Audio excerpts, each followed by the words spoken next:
दोस्तों स्वागत है आपका मेरे YouTube चैनल पर। मेरे YouTube चैनल को सब्सक्राइब कर लें ताकि मेरे प्रत्येक वीडियो आपको समय पर मिलते रहें और जुड़े रहें मेरे YouTube चैनल के साथ। हम लोग UPSI, UP constable, Uttar Pradesh home guard भर्ती परीक्षा, लेखपाल भर्ती परीक्षा, एसएससी जीडी और आरआरबी एनटीपीसी और आरआरसी ग्रुप डी के में पूछे जाने वाले इतिहास के प्रश्नों पर चर्चा करते हैं। आज की श्रृंखला में हम आगे के प्रश्नों पर बात करेंगे और समय नष्ट न करते हम लोग शुरू करते हैं। आज का पहला प्रश्न है, सिंधु सभ्यता के लोग किस धातु से परिचित नहीं थे? इसका उत्तर हो जाएगा लोहे से। सिंधु सभ्यता के लोग जो थे वो लोहे से परिचित नहीं थे, क्योंकि सिंधु घाटी की सभ्यता कांस्य युग की सभ्यता थी और सिंधु घाटी के लोग तांबा और टिन को मिलाकर कांसा बनाया करते थे। क्योंकि कांसा तांबा और टिन से मजबूत होता है, इसलिए हथियार बनाना आसान हो गया था। आपको पता है सिंधु घाटी की जो सभ्यता है उसका जो समय काल है वो 2300 से लेकर 1750 तक है, ईसा पूर्व में बात करते हैं।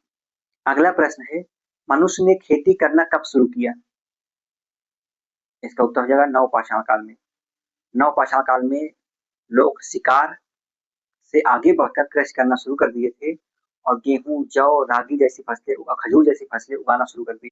अगला प्रश्न है, सिंधु घाटी सभ्यता से जुड़ा आलमगीरपुर उत्तर प्रदेश के किस जिले में है? इसका उत्तर हो जाएगा मेरठ में। और जो आलमगीरपुर है इसकी खोज जो है भारत सेवक संघ ने की थी और इसका जो उत्खनन है वो यज्ञदत्त शर्मा ने कराया था। इसकी खोज 1958 में हुई थी। यह मेरठ जिले में हिंडन नदी जो कि यमुना सहायक नदी है के किनारे है। अगला प्रश्न है, सिंधु घाटी सभ्यता का वह शहर जहां से झूकर झांगर संस्कृति विकसित हुई थी? इसका उत्तर होगा चन्हू दड़ो के अंतिम समय, सिंधु सभ्यता के अंतिम समय में चन्हू दड़ो में झूकर झांकर संस्कृति विकसित हुई थी और यहाँ से मनका बनाने का कारखाना, लिपस्टिक बनाने का कारखाना, यहाँ से काजल, कंघा और पुस्तुरा भी मिला है और इस शहर की खोज 1931 में एनजी मजूमदार ने की थी। अगला प्रश्न है, जैन धर्म के 23वें तीर्थंकर कौन थे? इसका उत्तर होगा पार्श्वनाथ। ये काशी के राजा अश्वसेन के पुत्र थे और इन्हें बिहार के समेध पर्वत पर ज्ञान प्राप्त हुआ था। ये महात्मा जो महावीर स्वामी थे उनसे 250 वर्ष पहले थे और जो इनके अनुयायी हैं वो निग्रंथ कहलाते थे। दोस्तों अगला प्रश्न छोटा सा है, महात्मा बुद्ध के पिता कहाँ के राजा थे? उत्तर हो जाएगा कपिलवस्तु के शाक्य गांव के। अगला प्रश्न है, इंडिका का लेखक कौन है? इसका उत्तर हो जाएगा मेगस्थनीज। इंडिका यूनानी ग्रंथ है और इसे मेगस्थनीज ने लिखा था। मेगस्थनीज चंद्रगुप्त मौर्य के राज दरबार में आया था सेल्यूकस निकेटर का राजदूत बनकर। वह 304 ईसा पूर्व में आया था और 299 ईसा पूर्व तक चंद्रगुप्त मौर्य के दरबार में रहा है। इसके ग्रंथ से चंद्रगुप्त मौर्य के शासनकाल की जानकारी, समाज की जानकारी मिलती है। इसने पाटलिपुत्र का बहुत अच्छे से वर्णन किया है। दोस्तों अगला प्रश्न है, भारत में हुण आक्रमण पहली बार किसके शासनकाल में हुआ था?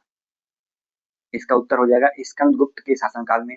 दरअसल स्कंदगुप्त का जो भीतरी शिलालेख या अभिलेख है, स्तंभलेख, उससे जानकारी मिलती है कि स्कंदगुप्त के शासनकाल में हुण ने आक्रमण किया था और उनका नेता खुशनवाज था। हुण जो है ये मध्य एशिया की बर्बर जाति थी और स्कंदगुप्त बारे में एक जानकारी और जानने लायक है, जितने भी सोने के सिक्के चलाए गए हैं, जिन राजाओं ने भी चलाए हैं, उनमें सबसे ज्यादा भारी सिक्का जो था, वजनदार सिक्का, वो स्कंदगुप्त का था। अगला प्रश्न है, भारत में मंगोलों का आक्रमण सबसे पहले किसके शासनकाल में हुआ था? इसका उत्तर हो जाएगा इल्तुतमिश के। दरअसल जो मंगोलों का नेता था चंगेज खां, वह ख्वारिज्म के अंतिम शासक जलालुद्दीन मंगबरनी का पीछा करते हुए सिंध तक आ गया था और जलालुद्दीन मंगबरनी ने इल्तुतमिश से मदद मांगी थी कि मेरी इससे रक्षा कीजिए। इल्तुतमिश ने जलालुद्दीन मंगबरनी की मांग को अस्वीकार कर दिया और अपने क्षेत्र में प्रवेश करने से मना कर दिया था। जलालुद्दीन मंगबरनी अफगानिस्तान की ओर भग गया और ख्वारिज्म जो मतलब मंगोलों का चंगेज खां था, उसने भारत पर हमला नहीं किया। इस तरह नया नया राज्य बना था गुलाम वंश 1206 में और 1221 में मंगोल आके हमला कर दिए। तो इल्तुतमिश ने चालाकी के साथ अपने राज्य को बचा लिया था। अगला प्रश्न है, ईस्ट इंडिया कंपनी को सुनहरा फरमान कब मिला था? इसका उत्तर होगा 1632 ईस्वी में। दरअसल जो गोलकुंडा का सुल्तान था, उसने 500 पैगोगा लेकर के ईस्ट इंडिया कंपनी को गोलकुंडा में बिना कर दिए, बिना टैक्स दिए व्यापार करने की अनुमति प्रदान कर दी थी।